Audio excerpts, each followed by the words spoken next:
ملاقات کا دن تھا، منگل کا دن تھا، فیملی ممبرز نے ملنا تھا اور وکلا نے ملاقات کرنی تھی، لیکن حسب معمول عمران خان کے ملاقاتیوں کے لیے اڈیالہ جیل کے دروازے نہیں کھولے گئے اور وہاں پہ پولیس کی بھاری بھرکم تعداد موجود تھی، رکاوٹیں کھڑی کی ہوئی تھیں، لیکن عمران خان صاحب کی بہنیں، party leaders, leader of opposition Mahmood Khan Achakzai, leader of opposition senator Raja Abbas اور سلمان اکرم راجہ صاحب، شوکت بسرا صاحب اور دیگر بہت سارے جو قائدین ہیں پاکستان تحریک انصاف کے، کارکنان ہیں، خواتین ہیں، بچے ہیں، سب کے سب وہاں پہ پہنچے ہوئے تھے۔ سارا دن انہوں نے وہاں پہ انتظار کیا، لیکن ان کو ملاقات کی اجازت نہیں دی گئی۔ آج خاص طور پہ خواتین نے سورہ یاسین قرآن مجید کی تلاوت جو ہے اس کا اہتمام کیا ہوا تھا، وہ اپنے ساتھ قرآن مجید کے پارے جو ہیں وہ ساتھ لے کے گئی ہوئی تھیں، خواتین بھی، بچے بھی، بزرگ بھی، سب کے سب انہوں نے وہاں جا کے آج قرآن مجید کی تلاوت کرنا تھی، سورہ یاسین پڑھنا تھا اور یہ جو مصائب چل رہے ہیں اور اس سے اللہ تعالیٰ سے دعا کرنی تھی، یہ ایک اہتمام تھا۔ لیکن وہاں پہ جہاں پہ انہوں نے بیٹھ کے یہ کام کرنا تھا وہاں پہ پانی چھوڑ دیا گیا، اور اس سے میں سمجھتا ہوں کہ ذلیل حرکت کوئی اور ہو نہیں سکتی کہ اگر وہاں پہ بیٹھ جاتے خواتین، بچے، بوڑھے، بزرگ وہاں پہ بیٹھ جاتے، بیٹھ کے قرآن مجید کی تلاوت کر لیتے اور وہ عمران خان صاحب کے حق میں اور پاکستان کے حق میں، قوم کے حق میں کوئی دعا مانگ لیتے تو اس سے کیا فرق پڑنا تھا؟ اللہ تعالیٰ کیا ہو سکتا ہے دعا قبول ہو جاتی اور آپ کے اندر کا جو بغض ہے ہو سکتا ہے وہی ختم ہو جاتا، ہو سکتا ہے اللہ تعالیٰ آپ کو ہی کوئی رہنمائی کر دیں اور آپ کے اندر کے جو معاملات ہیں اس کو ٹھیک کر دیں، لیکن ایسا نہیں کیا گیا بلکہ پانی چھوڑ دیا گیا، اور یہ کافی ایک حرکت کی اور گندا پانی چھوڑا گیا تاکہ وہاں پہ یہ بیٹھ نہ سکے۔ لیکن وہاں پہ خواتین موجود تھیں، سب نے کھڑے ہو کے پھر قرآن مجید کی تلاوت کی اور تلاوت کر کے اور پاکستان کے لیے، عمران خان کے لیے جتنی بھی مصیبتیں چل رہی ہیں، فسطائیت ہو رہی ہے، اس کے لیے دعائیں کی گئیں۔ تو یہ تو ایک ہے ان کا حال، میں نے آپ کو بتا دوں۔ دوسری جانب بھی برطانیہ میں لندن ہائی کمیشن کے سامنے، مانچسٹر قونصلیٹ خانے کے سامنے، بریڈ فورڈ میں، برمنگم میں پاکستانی قونصلیٹ خانوں کے سامنے، یورپی ممالک میں اوورسیز پاکستانیوں نے آج احتجاج کیا، عمران خان کی قید تنہائی کے خلاف آواز اٹھائی، جیل میں ان کے ساتھ جو غیر انسانی سلوک کیا جا رہا ہے اس کے خلاف آواز اٹھائی، یہ سب کچھ کیا گیا۔ میں ایک بات آپ کو بتا دوں، بار بار کہہ رہا ہوں کہ موجودہ حکمرانوں کی طرف سے، ناجائز حکمرانوں کی وجہ سے پاکستان کے خلاف انسانی حقوق کی پامالیوں کا ایک کیس مقدمہ بنتا جا رہا ہے، اور یہ مقدمہ ہر روز مضبوط سے مضبوط تر ہو رہا ہے۔ یہ حکمران چلے جائیں گے، جنرل صاحب بھی چلے جائیں گے اور شہباز شریف صاحب بھی چلے جائیں گے، ان کا اقتدار ختم ہو جائے گا، لیکن بھگتنا پڑے گا پاکستان کو اور پاکستان کی سالمیت کو، جب پاکستان پہ انہی انسانی حقوق کی خلاف ورزیوں کے مقدمے میں پابندیاں لگیں گی۔ اور پہلے بھی ہم فیٹف بھگت چکے ہیں اور بڑی مشکل سے وہاں سے نکلے تھے، اور عمران خان کے دور حکومت میں نکلے تھے، انہوں نے نکالا تھا، حماد اظہر صاحب جاتے تھے اور ان کی ٹیم جاتی تھی اور ایک ایک کر کے ساری چیزوں سے ہم نکلے تھے، لیکن اب یہ دوبارہ پھر وہی مقدمہ دوبارہ تیار کروا رہے ہیں، کیونکہ آج ایمنسٹی انٹرنیشنل نے ایک مفصل سٹیٹمنٹ جاری کیا ہے اور انہوں نے یہ واضح طور پر کہا ہے کہ 27ویں غیر آئینی ترمیم کے نتیجے میں جو پاکستان میں آئین شکنی کی گئی، بنیادی انسانی حقوق پامال کیے گئے اور آزاد عدلیہ کا تصور ختم کر دیا گیا، یہ ناقابل قبول ہے، اور یہ نہ صرف بنیادی انسانی حقوق کی خلاف ورزی ہے، اقوام عالم، اقوام متحدہ کے چارٹر کے خلاف ہے یہ سب کچھ، اور اس لیے یہ جو سو کالڈ نام نہاد وفاقی آئینی عدالت بنائی گئی ہے یہ درست نہیں ہے۔ یہ ایمنسٹی انٹرنیشنل نے باقاعدہ طور پہ آج ایک چارج شیٹ، ایک سٹیٹمنٹ ایشو کیا ہے۔ تو حکمرانوں کو میرا خیال ہے کہ سمجھ لینا چاہیے، ہوش کے ناخن لینا چاہیے، ان کے جو آنکھوں کے آگے پردہ پڑا ہوا ہے، عقل پہ جو پردہ پڑا ہوا ہے، اور ہر وقت وہ Imran Khan, P T I, media, عدلیہ، سوشل میڈیا، ڈیجیٹل میڈیا، یہ اس خوف سے باہر نکلیں، یہ اس خوف سے باہر نکلیں، ایسا نہ ہو کہ اس خوف میں وہ تو ڈوبے ہیں اور ہم سب کو لے ڈوبیں۔ آگے بڑھتے ہیں، تو اس لیے تمام آج اوورسیز پاکستانیوں نے بھی اس کے بارے میں آج اظہار خیال کیا اور احتجاج کیا۔ اب آتے ہیں ذرا افواج پاکستان کے ترجمان ترجمان تو نہیں ہے، میرا خیال ہے کہ انہوں نے آج پھر ایک انتہا کر دی. کہتے ہیں کہ عمران خان ڈن ہو گیا، عمران خان ڈسٹ بن میں چلا گیا، عمران خان ماضی کا قصہ بن چکا، یہ کہا گیا. اور ان کے سرکاری ترجمان، غیر سرکاری ترجمان مسلسل یہ گردان پڑھتے رہتے ہیں. ابھی پچھلے ایک ہفتے کی آپ سوشل میڈیا پہ ان کے جو لائک مائنڈڈ ہیں ان کے آپ ولاگز اٹھا کے دیکھ لیں، ان کے پروگرام سن لیں، ان کے ٹویٹس دیکھ لیں تو آپ کو سمجھ آ جائے گی. اب آج کیا ہوا ہے، DGISPR کی پریس کانفرنس عمران خان سے شروع ہوئی، عمران خان پہ ختم ہوئی، پاکستان تحریک انصاف سے شروع ہوئی، پاکستان تحریک انصاف پہ ختم ہوئی. اور اس میں جھوٹ کا ایک پلندہ تھا اور ایسے ایسے الزامات، بے بنیاد الزامات لگائے گئے عمران خان پہ، پاکستان تحریک انصاف پہ، ان کے رہنماؤں پہ، صوبائی حکومت خیبر پختونخوا پہ. اور اب آج اس میں مزید اضافہ کیا گیا. آج اس میں ایمان مزاری صاحبہ لاہور اسلام آباد ہائی کورٹ کی ایڈوکیٹ ہیں اور شری مزاری صاحبہ کی صاحبزادی ہیں، ہیومن رائٹس سے متعلق بات کرتی ہیں، مقدمات وہ لیتی ہیں، مسنگ پرسنز کے بارے میں خاص طور پہ آواز اٹھاتی ہیں. ایک نام ہے ان کا اور ان کے شوہر ہادی چٹھا صاحب ہیں، ان پہ بھی مقدمات ہیں، وہ خود بھی ٹرائل بھگت رہی ہیں، لیکن وہ اپنی بات کرتی رہتی ہیں. اور اب انہوں نے ایک اضافہ ہوا کہ سہیل خان افریدی صاحب کو بلایا اسلام آباد بار میں، انہوں نے ان کو ایک گلدستہ پیش کیا، ویلکم کیا، اور وہاں پہ انہوں نے تقریر بھی کی. اور اس طریقے سے اب وہ ایک جو سارے کے سارے جو فسطائیت کا شکار ہیں وہ سب اکٹھے ہو رہے ہیں. وہ خواہ وکلا ہیں، خواہ وہ میڈیا پرسنز ہیں، خواہ وہ سیاستدان ہیں، کسان ہیں، یہ سب اکٹھے ہوتے جا رہے ہیں. اور لیکن یہ اکٹھا ہونا ہی، یہ جو نیا اتحاد بن رہا ہے، یہ ان کے لیے بڑا تکلیف دہ ہے اور خوفزدہ ہے مزید. اس لیے آج ایمان مزاری صاحبہ کو بھی انہوں نے اسی طریقے سے اسی ڈگر پہ چلیں اور ان کے بھی وہ دکھائے، ٹویٹس دکھائے DGISPR نے، اور ان کے بھی تانے بانے بیرون ملک جوڑنے کی کوشش کی گئی. اور یہ جو باتیں آج ایمان مزاری صاحبہ پہ جو الزامات بیہودہ لگائے گئے، یہ بیہودہ الزامات ماضی میں یہ سب کچھ، یہ الفاظ جو ہیں، یہی بیانیہ جو ہے مریم نواز صاحبہ کے بارے میں انہوں نے بنایا، یہی بیانیہ نواز شریف صاحب کے بارے میں تھا، یہی بیانیہ مولانا فضل الرحمان صاحب کے بارے میں تھا، یہی بیانیہ محترمہ آسمہ جہانگیر صاحبہ کے بارے میں تھا. اور یہ سب کچھ اسی طرح کے بیانیے بناتے ہیں اور ان کے ساتھ وہ کہتے ہیں کہ جی ہاں میں ہاں ملاتے رہیں، ان کی فسطائیت کے بارے میں کوئی بات نہ کریں، ڈکٹیٹرشپ کے بارے میں کوئی بات نہ کریں، آئین شکنی کے بارے میں کوئی بات نہ کریں تو سب کچھ ٹھیک ہے. ورنہ یہ جناب غیر ملکی عناصر ہیں، غیر ملکی ہاتھ ہے، ان کی ڈوریاں وہاں سے ہلتی ہیں، ان کی ڈوریاں وہاں سے ہلتی ہیں. تو یہ سارے کا سارا تو آج ایمان مزاری صاحبہ پہ بھی آج کافی وقت صرف کیا انہوں نے. اب آتے ہیں ذرا ایک اور بات. ایک DGISPR نے کہا اور بہت ہی افسوس ہوا، کہتے ہیں کہ دیکھیں جی پاکستان تحریک انصاف کے رہنماؤں پہ، PTI پہ کوئی حملے نہیں کرتا دہشت گرد، کیوں نہیں حملے کرتا دہشت گرد، اور باقیوں پہ حملے کرتے ہیں، ان پہ کیوں نہیں کرتے.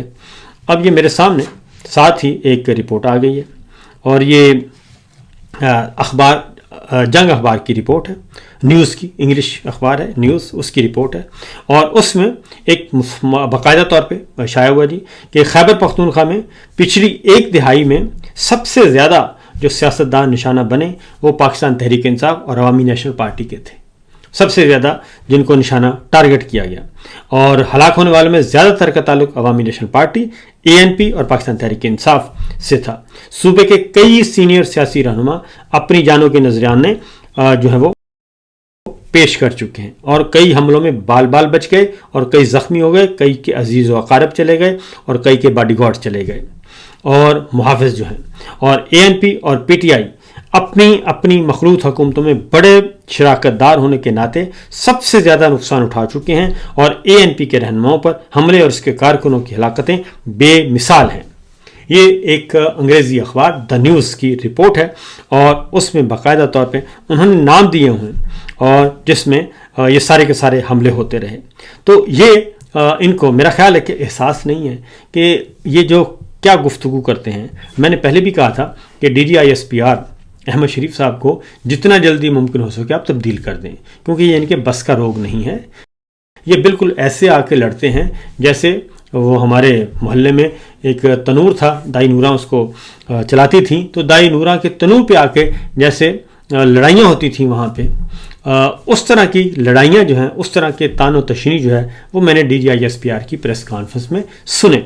کوئی لاجک نہیں، کوئی کچھ نہیں، بالکل ایک کوئی ہوتا ہے ویژن، ہوتا ہے ویژن بھی نہیں ہے، اور تو تڑاخ کر کے اور اسی طریقے سے عجیب و غریب قسم کی مثالیں دے کے آنکھیں مار کے پریس کانفرنس کرنا کو میرا خیال ہے کہ جو ان کا کام ہے، انجینئرنگ انہوں نے کی ہوئی ہے، ان کو اسی کے کام پہ لگا دینا چاہیے، اور یہاں پہ کسی سلجھے ہوئے سلیقہ مند، سلیقہ شعار، اچھی گفتگو کرنے والے کو، جو PR کو سمجھتا ہو، جو الفاظوں کا چناؤ بہتر کرے، ان کو لگا دینا چاہیے. کیونکہ ایک تو وہ کہتے ہیں مردہ بولے گا تو کفن ہی پاڑے گا، تو وہ اس طرح ہی ہوتا ہے، اور اس طرح کی باتیں ہو رہی ہوتی ہیں. اس کے بعد ہے جناب اگلی خبر، وہ ہے اگلا جھوٹ. جو ہے میں یہ کہوں گا کہ اگلا جھوٹ، انہوں نے کہا جی کہ پاکستان جو ہے وہ اوپر جا رہا ہے اور پاکستان ترقی کر رہا ہے. تو پاکستان ترقی بالکل نہیں کر رہا. پاکستان کی اکانومی اس وقت برباد ہو چکی ہے، اور آج ہی ایک خط لکھا جا رہا ہے، UAE کی حکومت کو خط لکھنے کا فیصلہ کیا گیا ہے کہ جو ہمارے قرضے ہیں، جو $3 ارب کا قرضہ ہے، اس کے لیے ریکویسٹ کرنی ہے ہماری وزیر اعظم صاحب نے فارم 47 کے، کہ جناب اس کو ذرا رول اوور کر دیں اور اس کو بڑھا دیں. ہم نے چائنا سے قرضہ لیا ہوا ہے، اور وہ اسٹیٹ بینک میں پڑا ہے، چائنا سے، سعودی عرب سے، UAE سے. یہ $12 ارب اس کے پڑے ہیں. $5 ارب جو ہیں، $5.5 ارب وہ ہیں کمرشل بینکوں میں جو زر مبادلہ ہے.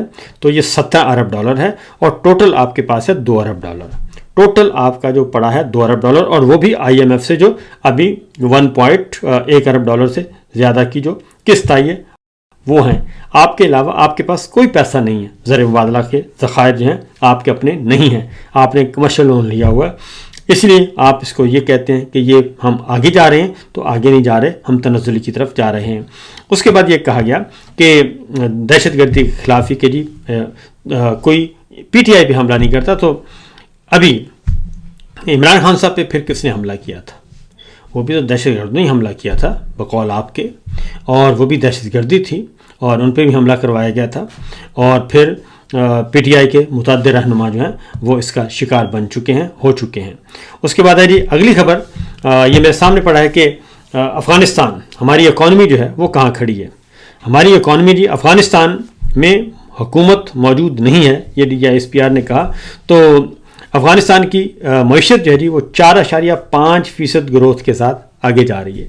اس کی شرح نمو ہے 4.5%، اور ہماری کتنی ہے؟ ہماری ہے 1 کچھ فیصد. عمران خان صاحب چھوڑ کے گئے تھے 6.2% پہ. اس وقت ہماری ترقی کی رفتار جو ہے 6.2% تھی. یہ لے کے آئے مائنس پہ، اور اب چوتھے سال جا کے 1 کچھ ہوا ہے. اس سے زیادہ 2% بھی ابھی تک یہ نہیں پہنچی، اور افغانستان کے 4.5% یہ لیول ہے ہمارا. اس کے بعد دہشت گردی کے خلاف جنگ میں یہ رپورٹ پڑی ہے کہ جنرل مشرف صاحب کے زمانے میں $5 ارب جو ہے وہ دہشت گردی کے خلاف جنگ میں وصول کیے گئے، اور اس جنگ میں ہماری 80,000 اس وقت تک ہمارے پاکستانی جو ہیں ملا کے سارے پاکستانی شہید ہو چکے تھے، اور $200 ارب سے زیادہ کا نقصان ہوا تھا. $5 ارب آپ نے اس جنگ کا لیا، $200 ارب کا نقصان کیا، اور 80,000 سے زیادہ پاکستانی جو ہیں وہ شہید ہوئے، جس میں ہماری فوج، ہماری پولیس، ہماری سول بیوروکریسی، ہمارے شہری، ہمارے صحافی، یہ سب کے سب، ہمارے ڈاکٹرز، یہ ہمارے اساتذہ، ہمارے بچے سب شامل تھے. اور یہ ہے لڑائی. اس کے بعد کیونکہ مسئلہ یہ ہے کہ جب آپ غلط بات کریں گے تو اس غلط بات کا جواب جو ہے وہ آئے گا، اور ہر صورت میں آئے گا، اور اس سے اگنور نہیں کیا جا سکتا. اس کے بعد DGISPR نے ایک بات کہی کہ جی عمران خان صاحب نے یہ کہا تھا کہ اس وقت کے آرمی چیف جنرل باجوہ جو ہیں وہ باپ ہیں، قوم کے باپ ہیں. تو انہوں نے کہا جی قوم کے باپ تو ایک ہی ہیں، قائد اعظم محمد علی جناح ہے. تو پہلی بات تو یہ ہے کہ عمران خان صاحب نے تو یہ بات کبھی نہیں کہی، اور عمران خان صاحب نے تو یہ کہا تھا کہ وزیر اعظم جو ہے وہ قوم کے باپ کی حیثیت رکھتا ہے، اور اس کی حیثیت قوم کے باپ کی ہے، کیونکہ اس نے سب کا خیال رکھنا ہوتا ہے، ہر کسی غریب کا بھی، امیر کا بھی، سب کا. تو یہ شہریار افریدی صاحب نے کہا تھا. تو اس لیے یہ ایک اور جھوٹ جو ہے وہ بولا گیا. اسی طریقے سے DGISPR نے کہا کہ جو حکومت ہوتی ہے وہ بااختیار ہوتی ہے، اور آج جو حکومت ہے وہ بااختیار ہے. تو میرا خیال ہے کہ اس سے بڑا لطیفہ اور اس سے بڑا مذاق کوئی اور ہو نہیں سکتا، اور وہ خود پی ایم ایل این والے خود کہتے ہیں کہ ہم تو کچھ بھی نہیں ہیں۔ شباشی صاحب خود کہتے ہیں کہ بھئی میں کچھ بھی نہیں ہوں، جو ہیں جناب field marshal general Asim Munir صاحب ہیں، میرے پاس کوئی اختیار نہیں ہے۔ معیشت بھی وہ چلا رہے ہیں، خارجہ پالیسی بھی وہ چلا رہے ہیں، داخلہ پالیسی بھی وہ چلا رہے ہیں، سب کچھ ان کے قبضہ قدرت میں ہے، میرے پاس نہیں ہے۔ تو اس لیے وہ خود ہی آپ کی یہ بات ماننے کے لیے تیار نہیں، تو اور کیا ہونا ہے جی۔ اور انہوں نے کہا جی کہ پاکستان ایک پارلیمانی جمہوری ملک ہے، فیصلے آئین کے مطابق ہوتے ہیں۔ پاکستان میں جی نہ پارلیمان ہے اس وقت، نہ جمہوریت ہے، نہ آئین ہے، اور نہ فیصلے آئین کے مطابق ہو رہے ہیں، کیونکہ فیصلے فرد واحد کی خواہش اور اس کا ذاتی سیاسی ایجنڈا ہے، اس کے مطابق ہو رہے ہیں۔ اور اس کے علاوہ پاکستان میں نہ آئین نہ قانون، بلکہ آئین کو پامال کر دیا گیا ہے۔ پارلیمنٹ اس وقت جعلی ہے، الیکشن چور ہے، جعلی فارم 47 والے بٹھائے ہوئے ہیں۔ جمہوری ملک تب ہوتا ہے اگر جو جمہور نے فیصلہ کیا تھا 8 فروری 2024 کو، اس کے مطابق اگر آج حکومت ہوتی تو جمہوری ملک ہوتا۔ اس وقت آمریت ہے پاکستان میں، اور فیصلے آئین کے مطابق نہیں بلکہ فرد واحد کی خواہشات کے مطابق ہو رہے ہیں۔ اور دوسرا، کبھی کبھی جو آل شریفیہ کی طرف سے کوئی حکم آ جاتا ہے تو اس حکم کی تعمیل کی جاتی ہے۔ پھر کہا گیا جی کہ ہم حق پر ہیں اور حق نے انشاءاللہ غالب آنا ہے۔ جناب پتہ نہیں آپ کس بنیاد پہ کہہ رہے ہیں کہ آپ حق پر ہیں۔ اگر آپ حق پر ہوتے تو حق اور سچ میں ظلم نہیں ہوتا، آئین شکنی نہیں ہوتی، انسانی حقوق کی پامالی نہیں ہوتی، ماؤں بہنوں بیٹیوں کے چادروں سے سر دوپٹے نہیں کھینچے جاتے، بے گناہوں کو جیلوں میں نہیں ڈالا جاتا، جھوٹے مقدمات قائم کر کے جھوٹی سزائیں نہیں سنائی جاتی۔ آگے آپ نے کہا کہ ملک آگے بڑھ رہا ہے کیونکہ یہ اللہ کا تحفہ ہے، یہ ملک اللہ کا معجزہ ہے۔ بلا شبہ پاکستان ایک معجزہ تھا، کیونکہ پاکستان نظریاتی مملکت تھی اور 2 زمین کے ٹکڑے، درمیان میں 1000 میل کا فاصلہ تھا، ایک نظریہ کی بنیاد پہ۔ اور پاکستان کا مطلب کیا؟ لا الہ الا اللہ کے نظریے کی بنیاد پہ وہ ایک ملک تھا، درمیان میں 1000 میل کا فاصلہ تھا، مشرقی پاکستان، مغربی پاکستان، درمیان میں انڈیا۔ لیکن اس معجزے کو قائد اعظم محمد علی جناح اور مسلمانان بر صغیر نے قائم کیا اور بتایا کہ ہم ایک ہیں۔ اس نعرے کی بنیاد پہ نظریاتی مملکت معرض وجود میں آئی۔ لیکن آپ نے کیا کیا؟ پہلا مارشل لا 58 میں لگا، دستور معطل 56 کا فارغ کر دیا گیا، 7 وزیر اعظم فارغ کر دیے گئے، اور 11 سال مارشل لا لگا۔ اس کے بعد وہ مارشل لا ایکسٹینڈ ہوا یحییٰ خان کی صورت میں، اور وہی اللہ کا معجزہ جو تھا مملکت خداداد پاکستان، اس کے 2 ٹکڑے کر دیے گئے۔ اللہ کا تحفہ پاکستان تھا، اس کے 2 ٹکڑے کر دیے گئے۔ اور یہ کس نے کیا؟ یہ صرف اقتدار کے ہوس پرستوں نے کیا۔ اس میں یحییٰ خان بھی تھا، اس میں بھٹو صاحب بھی تھے، اور اس سے پیچھے جو ایک طویل داستان تھی اس میں محترمہ فاطمہ جناح کو جس طریقے سے ان کو الیکشن میں ہروایا گیا وہ بھی شامل تھا۔